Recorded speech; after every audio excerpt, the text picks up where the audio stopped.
Shalom Aleichem, everyone. Hope everyone had a wonderful, wonderful week. This week is Parshas Nitzavim Vayelech. And in Parshas Nitzavim, towards the end of the Parsha, we are told that there's a certain mitzvah. Ki mitzvah zos lo rachoka hi mimenu. It's not far from you. And lo me'ever layam. It's not across the seas. It's not in Shamayim, lo b'Shamayim hi.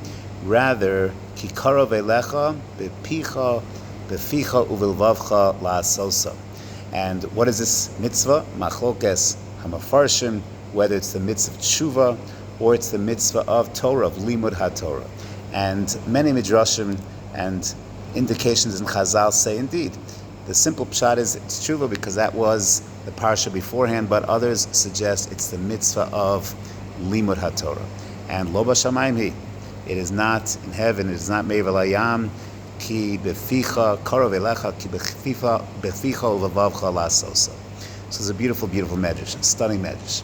And the medrash refers to a tipesh and a pikeach, a wise one and a fool. And the fool says, how can I learn Torah? There's so much there. It's so vast. It's so difficult. And the Gemara says, the medrash says, Dvarim Parshaches, the medrash is Gimel. The tipesh says, I can't do it. It's too much. It's overwhelming. And I'll give you a mashal. The mashal is, he walks into a room, and on the top of way high up, right on the ceiling, there is a kikar. And he says, I can't reach it, it's beyond me. And therefore, no way, I'm not even going to try. And the Bikeach walks in and says, no, because if someone put it there, then someone can take it down. After all, someone was told it there, someone placed it there. If someone placed it there, then certainly I can access it. And the medrash goes on. Actually, the prior medrash says when it comes to limud Torah, so it's step by step.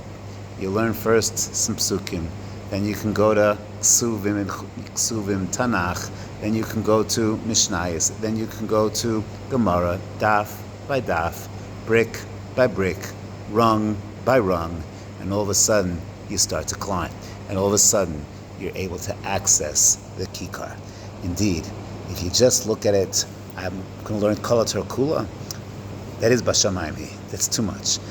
It's Me'ever Layam. I can't. But if you take small steps, one by one by one, a little by a little, that's the Bikech, and then you start to rise. Sefer Lek HaKtov gives a mashal, L'maha davar doma. A person, he says, he quotes Me'irim Pirkei Avos, you can learn for 10 years and accomplish Kol HaTorah Kula. But be aware that the amount they're going to learn in year 10 is going to be very different than in year 1. In year 1, you don't know anything. It's very hard. You're going to accomplish very, very little. But as you accumulate a little more, now your speed starts to develop. Now you become more proficient, and all of a sudden, what you're learning in year 10 is not 10%, but it's 70, 80%, because now you have dividends, and you are geometrically and exponentially increasing. It's like a water balloon. You fill up a water balloon, and it starts to expand. And the more you fill it up, now it expands more and more, can hold more and more. Kachu darka shel Torah. So don't give up. When you start to look at the beginning, yes, it looks overwhelming, too much. A little, step by step, daf by daf, perek by perek, and all of a sudden, after a period of time, you're a Talmid Chacham. Ken Yiratzon, we should all be Zoch. Have a wonderful Shabbos Kodesh.